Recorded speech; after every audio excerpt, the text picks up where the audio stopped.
তারপর দাগগুলা থেকে গেছে দেখুন, ঠিক আছে। তারপরে আর এই যে হাত দেখাও, হাতে চুলকানি, হাতে চুলকায় আর কি, আর এই যে গোড়া গোড়া উঠে পানি নিয়ে তারপরে যে চুলকায় অনেক। এই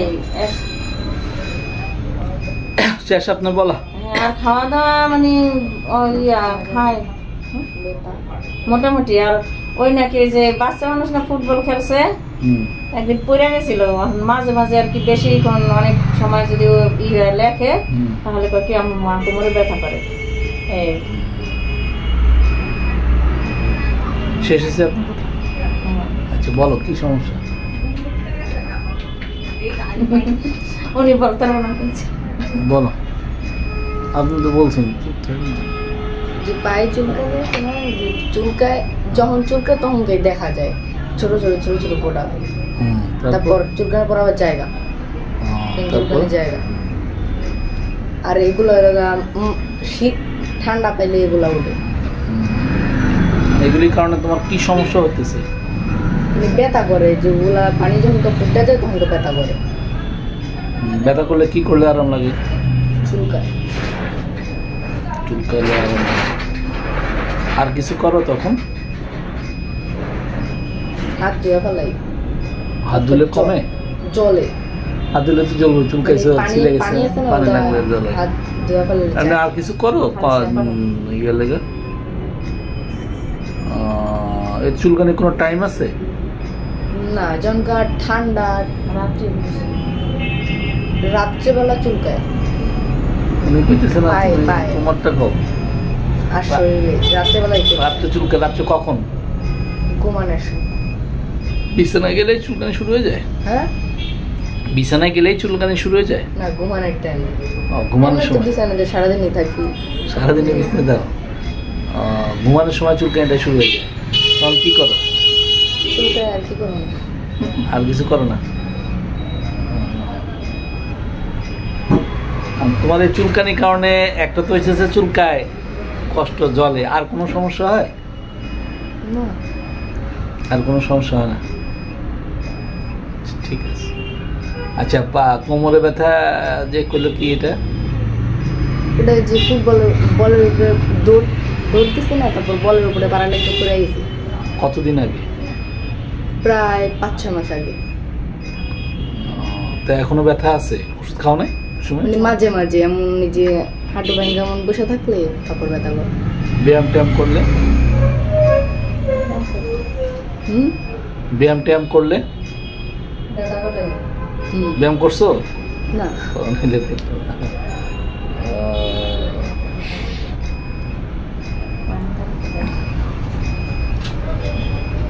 চুলকানি যখন উঠে মেজাজ কেমন থাকে? মেজাজ তো অনেক কঠিন। না, যে সময়টা উঠে ওই সময়টা কেমন থাকে?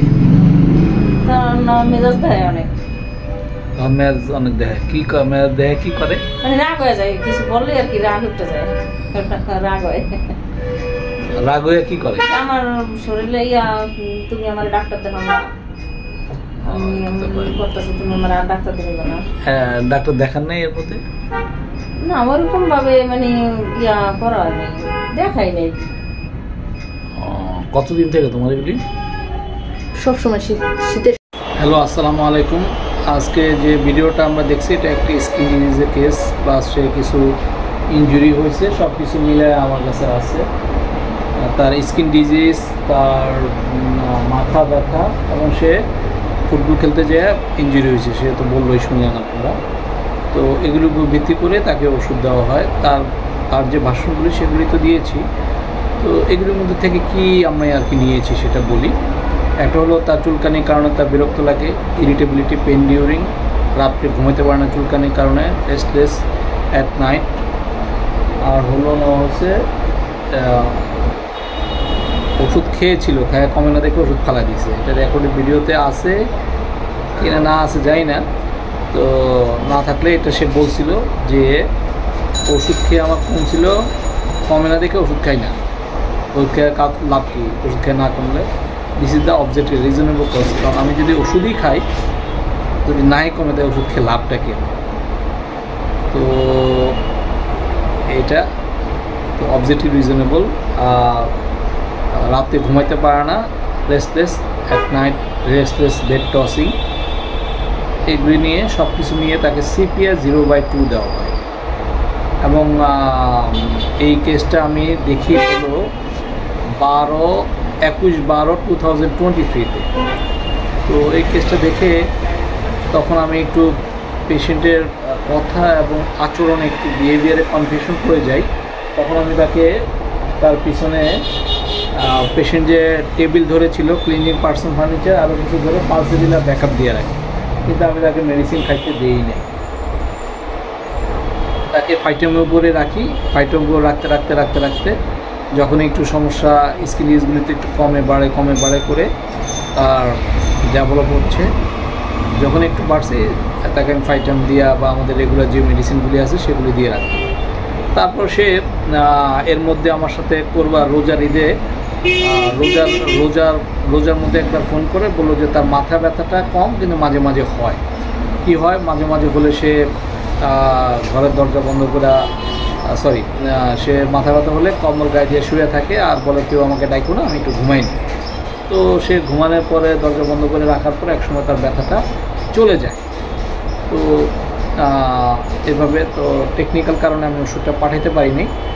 পরে আরও 1 মাস পরে তার আবার ফলো আপ নেওয়া হলো, কী অবস্থা এখন। বললো যে না, এখন ব্যথাটা উঠে, কিন্তু আগের চেয়ে কম উঠে, সপ্তাহে 1বার বা 2বার উঠে এবং অনেক কম সময় থাকে। আগে উঠলে 3-4 ঘন্টা ঘুমাতে হতো, নিরিবিলি থাকতে হতো, এখন এগুলি কিছু না, উঠে ব্যথার ইন্টেন্সিটি অ্যান্ড ফ্রিকোয়েন্সি দুইটাই কম, অর্থাৎ অল্প সময় উঠে এখন দেরি করে এবং অল্প সময় থাকে। তাই আমি বলছি তাকে আমাদের রেগুলার যে ওষুধগুলি আছে সেগুলি পাঠাই দিই, সেগুলি খাওয়ার পরে এখন পর্যন্ত আর কোনো কমপ্লেন নেই, এখন সে অনেক ভালো আছে। তাই এই জন্য আসলে কেসটা ভালো হয়েছে। আজকে কেসটা চলতেছে আজকে অনেক দিন থেকে, স্কিন ডিজিজ, মাইগ্রেনের প্রবলেম, ইনজুরি, মাথা ব্যথা সব মিলে কেসটা একটু লং টাইম অবজারভেশন রাখার পরে আমি ভিডিওটা বানাইছি। তো আশা করি সবাই এখান থেকে অনেক কিছু বুঝতে পারবেন, শিখতে পারবেন। প্রত্যেকটা কেসকে আমাদের এভাবে পেশেন্ট বললে সেগুলিকে ওষুধ না দিয়ে ওয়েট অ্যান্ড ওয়াচ করা। আমিও ভুল করে ফেলতে পারতাম যে টেকনিক্যাল কারণে যখন আমি ওষুধ পাঠাতে পারি না, তখন কিন্তু মেডিসিন চলে আসছে ব্রায়োনিয়া, আমি টেকনিক্যাল কারণে পাঠাতে পারি না, কিন্তু তখন ব্রায়োনিয়া সেটা চলে আসছিল, হয়তো দিলে সে আরও আগে সুস্থ হয়ে যেত, কিন্তু দিতে পারি না। পরে যখন তার সাথে কথা বললো যে এখন বলতেছে যে এখন ব্যথা অনেক কম ওঠে, অনেক কম সময় থাকে এবং অশান্তি লাগে না, অল্প কিছুক্ষণ সময় পরে চলে যায়। তখন আমি চিন্তা করলাম তো কেস তো আগে গেছে, আর মেডিসিন ওইভাবে না দিয়ে আমাদের রেগুলার যে মেডিসিনগুলি আছে সেগুলি চালু করে দিই, সেগুলি চালু আছে এবং এতে কেস দাঁড়ায় গেছে। তো সবাইকে ধন্যবাদ, আসসালামু আলাইকুম। আসলে প্রত্যেকটা কেস এভাবে যদি আমরা বুঝি, আমাদের সাকসেস রেট অনেক বেড়ে যাবে, সোসাইটিতে আমাদের গ্রহণযোগ্যতা অনেক বেড়ে যাবে। সবাইকে ধন্যবাদ, আসসালামু আলাইকুম। বেশি দিন না।